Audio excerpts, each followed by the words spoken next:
Okay, welcome everybody to the Virtual Business Owners Network, better known as the VBON. Thanks for turning up today. We have a fantastic presentation from our guest today, Orla McLaughlin. The talk title is Nutrition as We Age, Adding Life to Your Years. And in relation to Orla, she's a registered nutrition practitioner with an MSc in Personalised Nutrition. Orla is a gut-brain health enthusiast, an evidence-based self-experimenter, and passionate about the right foods for you. I'm delighted, Orla, to welcome you to the Virtual Business Owners Network. Take it away. Thank you so much, Alec, and thank you all for having me. So I'm going to talk today about nutrition as we age. So just a little bit about myself. So I did a commerce degree in Galway. I also did a master's in business in DCU, and then I switched careers and started doing nutrition. So I did nutrition in Griffith College, and then I did a master's in personalised nutrition with Middlesex University. And as part of that, I will do CPD every year. So I have to do 15 hours of CPD every year. So I'm continually kind of interested in the gut, in the brain, and the connection between the two. So I suppose today what I want to talk about is the view of old age and what's people's perception of aging. And also looking at our diet and lifestyle choices. Can looking at diet and lifestyle choices now affect the process of aging? Can it slow down the process of aging? And also I want you to think about how you want to feel at 80. How do you want to be? Do you still want to be the person that's driving the race car, the motorcycle, or, you know, is there something that you're doing right now that you want to continue doing as you're getting older? So what is that? What is old age for you, and what is that level? Because there's so much research out there now about being able to slow down this process of aging. Aging is inevitable, but being able to slow down this process, and we're living longer, but it's the quality of life in our years as we get older. I think is the big thing that we want to kind of maintain if we can. So as I said, aging is an inevitability, but slowing it down is the ultimate goal, and something that I guess, you know, I'm hugely interested in that ability to still be fully mobile, have all faculties by the time, you know, my goal is to live to 100. And I have pretty good genes in my mum's side. My granny lived to 95, so I'm hoping that I'll get there. But the thing is the choices that I make now will affect that goal. Everything that I do, and that's what I want to just talk about today in terms of various different areas of our lives, various different aspects of our food and our movement and all of these kind of things. Can we make improvements? Can we make changes so that we can live that long with good life in our years? So I guess the big thing to think about is the downside of aging is the big three, which would be known as the big three killers out there, which are heart disease, diabetes, and cancers. So all of these lifestyle diseases are, I guess, going to catch up with us at some point if we continue down the route of a high stress lifestyle, fast foods, you know, all of these various different things. So we can accelerate the process of aging and, you know, cause a huge amount of inflammatory processes in the body, or we can try and make choices now to slow down this process so that heart disease and diabetes and cancers and things like that aren't as, we don't get them as readily. So again, obviously looking at family history is a big thing as well, but there's a really, really good quote that diabetes runs in the family, but no one in the family runs. So that is very appropriate for type 2 diabetes more so than type 1, which is autoimmune. But yeah, those are the big three that kind of we're trying to avoid in life. So the big thing to look at is if there's diet and lifestyle choices that we can make today to help us to support a better tomorrow. So the 4 areas that I've kind of gone through, and this is not exclusive, but stress is a big one. Movement is a huge one. Diet is a big one, and mental health is another one. So if we can look at these 4 areas and we can kind of make changes as we go, we can really help to improve our future years. So the big one with stress is that stress is pro-inflammatory. Stress is, a certain amount of it is good, But it's this constant drip feeding of stress that we're giving ourselves and we're putting ourselves in every single day. It's looking at ways that we can try and combat that and reduce that, those kind of chemicals being released in our body, particularly cortisol, adrenaline, all of these things. So how can we reduce the effects of stress today so that we can have a healthier body as we age? So the reason I put in morning light in there is because that might sound kind of random, but if we can go outside in the morning before 10 o'clock and absorb as much light of the natural light as possible. I don't mean pick up your phone. I don't mean put on a computer screen or a light in the house. I mean, step outside if you can, or even open the window and look out and try and absorb as much of that light as you can through your eyes. And that really helps to map out patterns in our circadian rhythm. It really helps them to improve our sleep longevity and our sleep quality. And sleep is a massively important thing as we just for life in general, as in just right now, sleep is really important. And as we mature and as we get older, it's even more important as well, because that's when we replenish and that's when we repair. The morning light, if you can do that. And again, just by the by, I'm going to be giving you like a good lot of kind of information. So pick one or two things that you can think about and that you can do and implement those and make them sustainable. The morning light is a big one because it helps your sleep.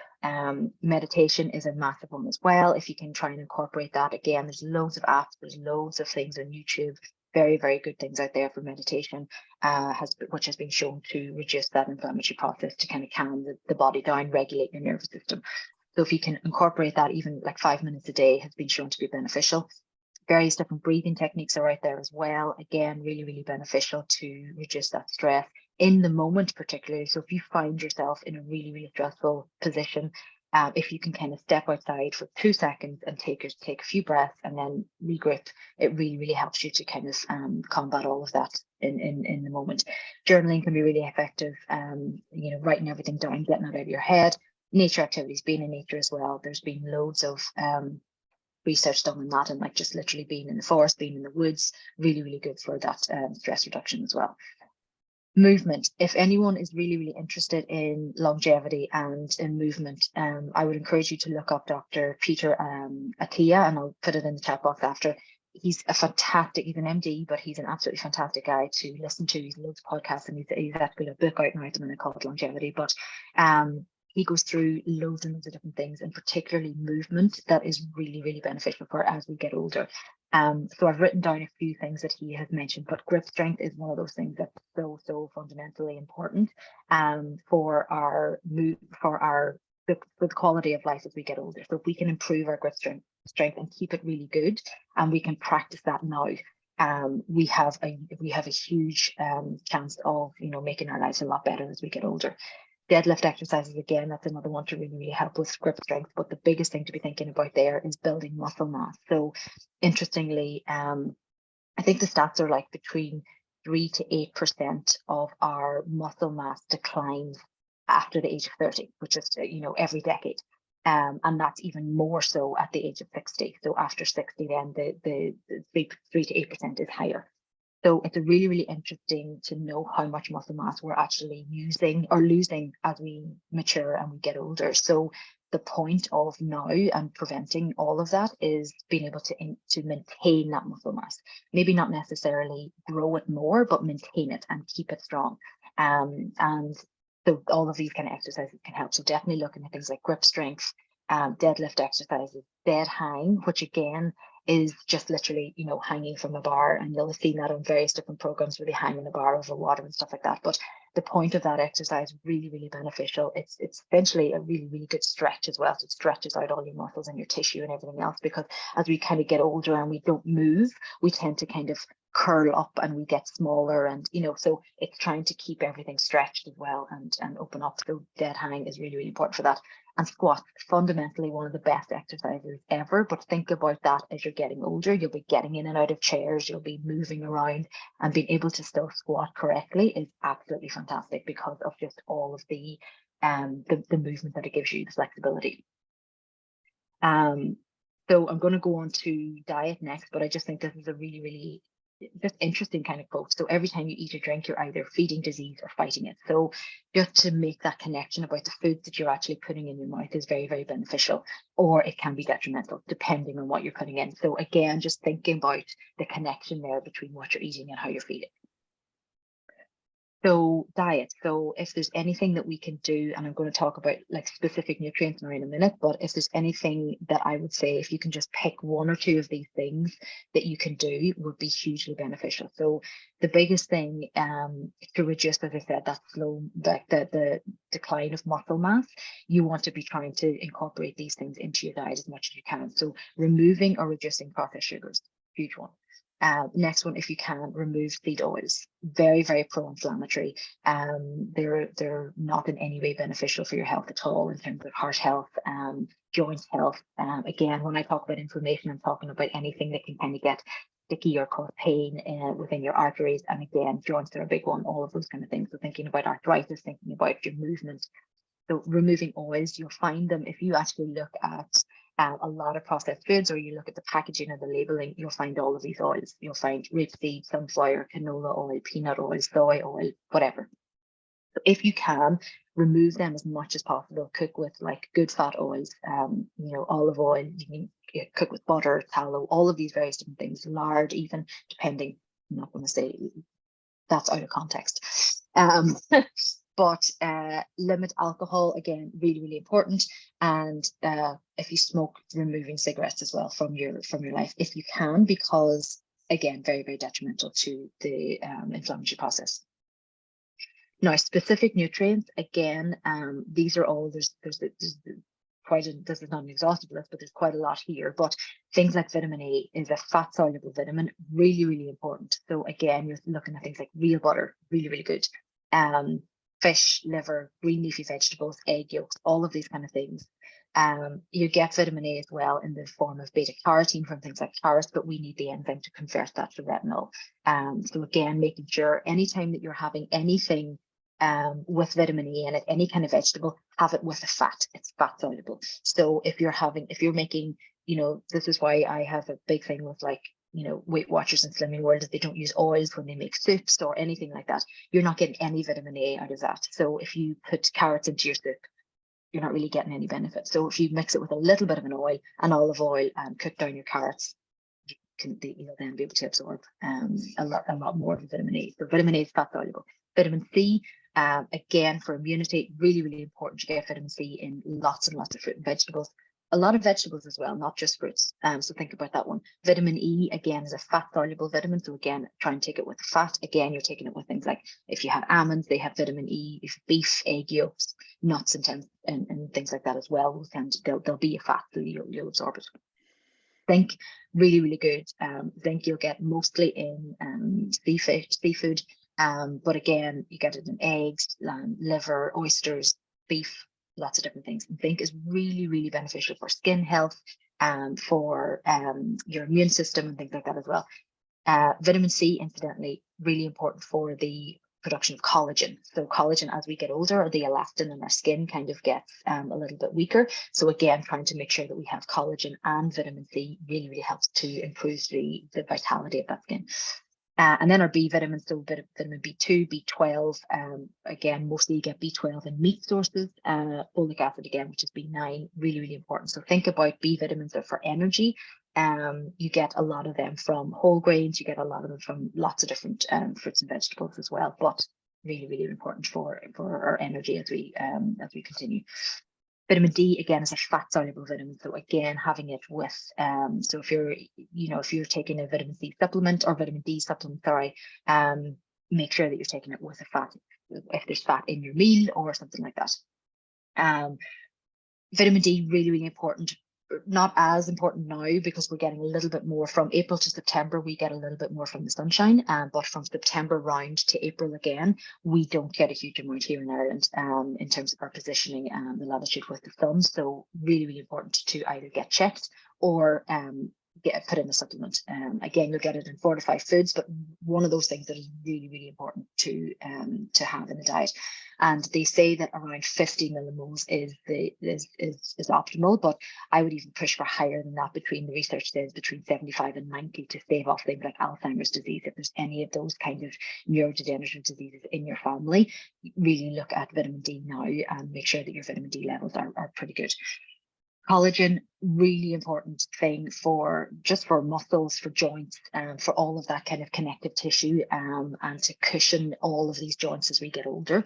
Again, you'll get collagen in various different meat sources, but things like adding bone broth, making your own bone broth, or chicken broth or anything like that, and adding those to casseroles. Again, you're going to be getting the nutrients from it.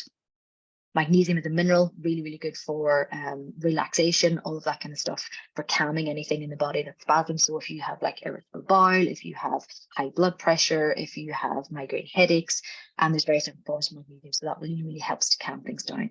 Calcium, probiotics, polyphenols, things like fruit and vegetables, green teas, all those kind of things. Again, not an exhaustive list, but some of those, if you can kind of think about those as you continue now as you age, would be really, really beneficial.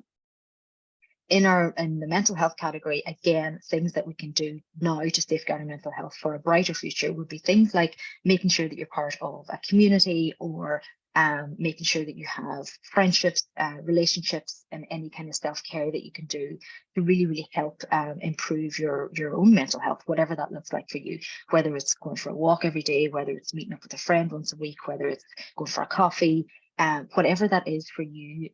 Really, really think about ways that you can look after your mental health and even challenge yourself. Challenges, like there's loads of challenges out there, and there's loads of things that people take on and I think are really beneficial, like, the cold plunge, and, having even like the last 30 seconds of your shower every day, having it in ice cold water.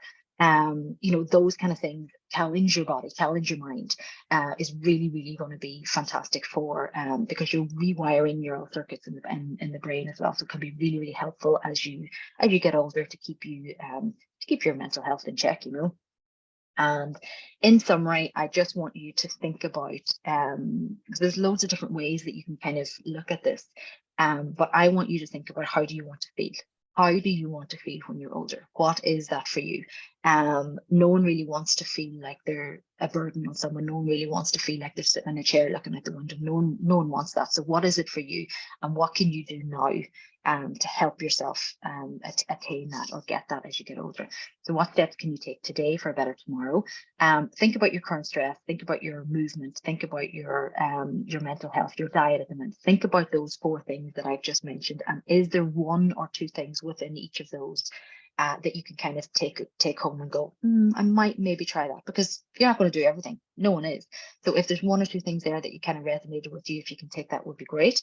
And I think the big thing is make time for your health now, so that you have a better future. That's my biggest thing. And thank you so much for listening. And if you've any questions, don't hesitate to ask. Thank you. Thank you very much, Orla, and thank you very much for a very comprehensive whirlwind tour of health. I'm sure some people have a couple of questions for you there. Thank you again. We'll record the questions. We'll run for a few minutes, and then we'll have our breakout room as usual. So anybody wants to put their hand up or ask a question to Orla? Can I jump in with yes, of course, Richie. 2 things I found strange, and 1 question. First of all, in the middle of all your B12 and supplements and all that, I was surprised to note, Orla, you suggest we all take a lover. I don't know if you noticed that in your stuff. So I thought, okay. That's something interesting we can work with. That's certainly how I want to feel at 80 anyway, that's for sure. The one that surprised me was apologies. The oils, the sunflower oil, the rapeseed. I thought that's where we were all supposed to be going, cook everything in this good stuff. I'm stunned to hear you mentioning lard. But so I'm just curious a little bit about what that's about. But my question, the one I didn't hear at all, was, what's your view on people just taking tablets and saying everything's in here? Every tablet, every vitamin under the sun. I've got this multivitamin here. I'll pop that. Screen has just frozen. Sorry. Hang on, I think, yeah, we've lost Orla for a second. Yeah, you're freezing. Sorry, the screen froze. Rich, So what did you get and what did you not get? I got what is your view on, and then it stopped. Yeah, tabbed supplements. So Okay. I don't take many. I do take a vitamin D, is it, during the winter? But like my wife is fanatical about all. She's got about 15 of these things. I mean, you know, what's your view on someone saying, I've got this multivitamin here, I'm sorted, that's everything? I wouldn't be a huge, if you can get it through food, I would prefer. Supplements are great and they are a supplement to a diet. So there's absolutely no point in you having, you know, going out, eating McDonald's and you know, drinking loads of alcohol and then no, but it's fine, I'm taking a multivitamin. You need to think about what you're putting the supplement into. Like if you have the capacity to utilize and absorb all of the foods, and if you're getting actually any absorption from that multivitamin, then, you know, it can be beneficial, but I would try and go through food if I can first. And also question, like, why are you supplementing? Can you not get it? Can you not eat something from the food that's in your diet, or is there do you prefer to just take the supplement? But yeah, I would try and always go down food first. But if you have to, supplements can be great for that purpose. Actually, it sounds like what you're saying. The rapeseed and the. So there's so much research out there now, Richie, about those kind of seed oils being very pro-inflammatory. So that means they cause a lot more inflammation in the body. And they're not as good, they're not as stable as any other oils, like olive oil and those kind of oils are an awful lot better and they're really heart healthy. The reason I mentioned lard is lard again is a good fat, but I wouldn't recommend it to someone on a very standard diet because you're adding a lot more in. So it's in context. When I said it was out of context, I meant the context of what you're already eating. You know, it depends if you're eating very few carbohydrates. If you're kind of like more on a paleo or a kind of ketogenic type diet, lard can be a good thing to add in to get more fats up, but it's not something that I would recommend to anyone on a standard kind of diet, but it can be fine. Do you have an air fryer in your house? I don't actually. No, I don't. Right, just curious about it because everyone's talking about them. Everybody. They're everywhere. Yeah, they're absolutely everywhere. They're great. But no. They're really good. Yeah, Okay. yeah, I'd say they're quite handy. A pain in the arse to clean, no? Yeah. I don't know, my daughters do that. Yeah. I'm only Oh, kidding. oh, that's I'm only true. kidding. I do it. Jason I have a has question. his hand up there, so rather than have Oh, a free Jason, for all, okay. can we just do that? By the way, can I just ask you, normally we would have our breakout session for about 10 or 15 minutes. Is this a topic you'd like to stay and skip the breakout because of the timing? I think there'd be lots of questions. Okay, I'll go. Jason, fire ahead then. I do quite a bit of exercise. I recently completed a 50K ultra marathon, but it's not only about that, but it's protein shakes after exercise. Is that a thing to do, or is that just a fad? I just use specific one called Recover, just so it recovers all the nutrients that I've lost through rigorous exercise. Is that the right way to go down, or just food? Yeah, 100%. The reason being is because if you think about exercise, it is a stress on the body, but you're tearing and breaking muscle. So the repair is where the building of muscle is. And this is why for marathon runners and for anyone that does this kind of long endurance exercises, rest is as important as the exercise itself, because that's when you recuperate and that's when you repair. So if you're constantly running on broken muscles, it can be really, really sore on the body. So yes, putting in that protein can be really, really good. It doesn't have to come in the form of a shake. It's just quite convenient. But you know, you can also just have chicken and eggs and whatever, steak afterwards. But a shake can be really, really handy. So yeah, just watch, if it is a shake, just watch that there's not a huge amount of sweeteners and chemicals and toxins and those kind of things. Like you can get some of them that are quite processed. So if you get ones that are maybe a little cleaner, you know, you can definitely do real support there, which is great. Yeah, I tend to add in curcumin to the protein shake as well, the refined curcumin. Ah, fantastic. then I would say if you're doing that, add in a tiny bit of black pepper, so that helps the absorbability of the cumin. Yeah. Okay, excellent. Manus, you have a question there? Yeah, thanks, Alec. Two questions if I could squeeze them in. A quick one, just following on the oil there.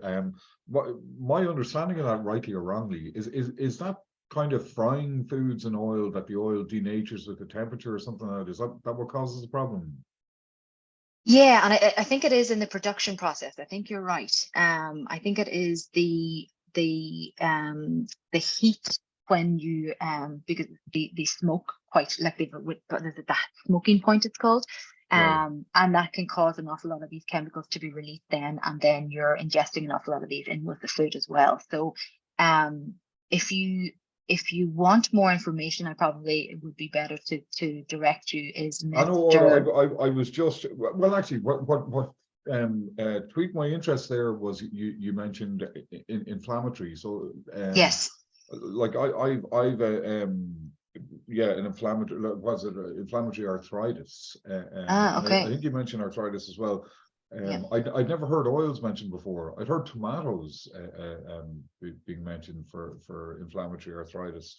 But actually, like, because it's all about me, I was going to ask you, I'm a type 1 diabetic as well. Are you aware of any resources, because I'm really lazy, where I could get good recipes, maybe of low glycemic sort of menu options? Absolutely. Send me a message in the chat and I'll send stuff on to you. But yeah, because type 1 is autoimmune, so it's very different to type 2 being lifestyle. So yes, 100%. So we need to look at your immune system for that rather than there's definitely things that you can do there for sure. Awesome. Great. Thanks, Manus, for that. Paul, next up. Hi, Orla. Myself and Orla know each other from now working over a couple of years, and I can attest to our expertise in all things dietary. Orla, that was a great presentation. So the thing about the morning sunlight, I just listened to a podcast the weekend, the Huberman Labs one, and love him. They had a whole podcast about it was about dopamine and what makes us do things. And like he was saying, he goes out for half an hour every morning to boost those dopamine levels. And for a guy that is so, one of the people that seems really marshaled about his time, I was kind of going, wow, he's taking a half hour out of the morning just to go out in the sunlight, but he knows that this will give him that much go. So, and that was the first time I heard about it. So, yeah. Have you a question, Paul? Well, the question is like more the background on that. Like, is that becoming common knowledge as such now? I think probably it's becoming a little bit more because it's hugely connected to sleep and it's hugely connected to the circadian rhythm. And I think it's born out of, we tend to get up and, particularly in the winter, we get up and we're in unnatural light for like a couple of hours, and then we maybe go into the office, and then we maybe, come back home and it's still dark and we haven't had any natural light, and then we wonder why we're so depressed and low mood and everything else. So it's the ability to kind of even get some natural light as you can, just to reduce that stress level and to really, really help improve that sleeping pattern. But he's an ophthalmic surgeon, I think, that guy, Dr. Huberman. So it goes through your eyes, and that's how you absorb all of it, and it just really, really connects with the brain, and which is brilliant. Thanks very much, Orla, on that one. Thank you. Vincent, you're next. I saw exactly the same podcast as Paul. Thank you, by the way, Orla, for that. Lots of You're welcome. Brilliant information. The guy's name is actually Gary Brecka. And I'm wondering, did you know about him and his reverse engineering of what you were talking about? Gary Brecka, no. In terms of, so he explains about this. He claims through biology and molecular biology, and his job as he used to work for insurance companies. He gave it up after about 20 years. He can determine, based on your medical records, when you will die to the month. wow. Right? Yeah, to the month. And he came up with this new business idea because what he was doing was he was telling insurance companies how to insure their clients by telling them exactly when they can die so that they'll get the insurance policy just right for them. Be careful with insurance, lads. So he, after about 20 years of doing this, he decided that I'm getting sick of it. Why don't I just tell these people how to change on the biological and molecular biological level, how to change their lifestyle so they'll get extra time. So what he did was he thought, well, I still have to live, so I'll make a business out of it. And his name is Gary Brecka, and he can tell you exactly to the month, based on your medical records, how you live today, how you're going to die. And there was a very famous one. What's that? Dana White from the... That's what made him famous, really. Dana White actually came to him one day. If you don't know who Dana White is the chairman of the Ultimate Fighting competition, and many people would know him. He came to him with a problem, and they also have this this emergency. So what they do is they take a swab. It's like a regular swab for COVID or any of those things, and they put it through their systems that they created that will what they do is they find your mutations, and they give you supplements for your mutations. Now everybody has them. So he says that we're all living on about 55 to 60% of who we are today. We could get that up to 100% just by changing a couple of things in your genes, and it's all natural. So he will give, like he mentioned, various vitamins and stuff for various different things. Well, sorry, Vincent, will you put some details in the chat about that? Just don't want to let others get a question. Sure, I'll do it right now, Alec. Yeah, I'll do it right now. That. I like the whole idea of predicting when you're going to die. I mean, will he know who was driving the car? 2 of the months. Yeah. Okay. Fidelma, you're there. We can't see you, but you're... Yeah, Alex, sorry, something's gone with my video. Yeah, you're okay. Okay. Thanks, Orla, for that. I really enjoyed your presentation. And I love about the balance between movement and diet and stress, all of them connected together. My question is around the cancer. I've had breast cancer. So it's suggested not to eat meat, but yet when you were going through that, meat comes up quite a lot with all the different vitamins. So I've reduced my meat intake. So I'm wondering, am I actually missing out in a lot of my vitamins? Well, you can get, like, great question. And again, this is why there's no one diet that fits all. Meat is great. Meat is really, really nutritious in terms of some of the nutrients that we will get. We will only get them from meat. But like things like, bone broth and those kind of things, like they would be hugely, hugely beneficial for you as well. If you don't want to eat physical meat, like you're still getting loads of glutamine and you're still getting loads of collagen and everything like that from the broth itself. But I think the thing with cancers and meat is that if we overconsume like processed meats, so there's a lot of cured meats out there, there's a lot of like deli meats out there. I think it's those kind of things. Whereas if you have like, a piece of steak, once or twice a week, if you have like a lamb shank, if you have, free range or organic chicken, like that's fine. That's absolutely fine. It's think about the entirety of your diet and think about everything else that you're consuming as well. If there's a lot of other things in your diet in terms of like sugars, like biscuits and cakes and treats and stuff, I would take them out first. I wouldn't take the meat out. I take them out. And then, and then think about like adding in those good things. But definitely like vitamin B12, for example, it's really, really hard to get it from a non-meat source. So in terms of energy and stuff like that as well. That's fantastic. Can I suggest, Fidelma, you contact Orla? We have the contact details. Listen, you've certainly, can I say, Orla, thank you so much for your presentation. You certainly stirred it up. We all miss our breakout rooms because you kept us engaged. I'm sorry. Well, the breakout rooms are the mental piece you talked about.